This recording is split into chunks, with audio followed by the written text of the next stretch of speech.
Oi, jalanlah. Ish. So guys, kalau korang nak tahu apa yang kita nak buat dengan barang kat belakang ni, saya nak korang komen kat bawah apa benda yang kita nak buat kali ni dengan projek kali ni. Boleh dikatakan projek ni adalah projek untuk online. Itu je hint yang kita boleh bagi. So kalau korang nak tahu lebih lanjut, korang komen kat bawah apa projek yang kita nak buat kali ni. So kalau korang betul, kita sebagai Brew That Coffee akan belanja korang satu benda ni secara percuma.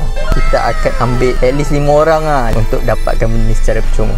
So apa lagi, komen kat ruang bawah dan saya akan pilih 5 orang yang terawal.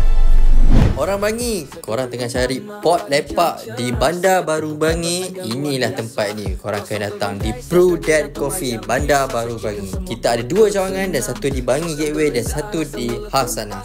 Korang boleh datang, enjoy your coffee. Jom datang sekarang. Sedap sempurnakan hari, Brew That Coffee tempatnya tak tertanding. Kosan enak berbagai cita rasa.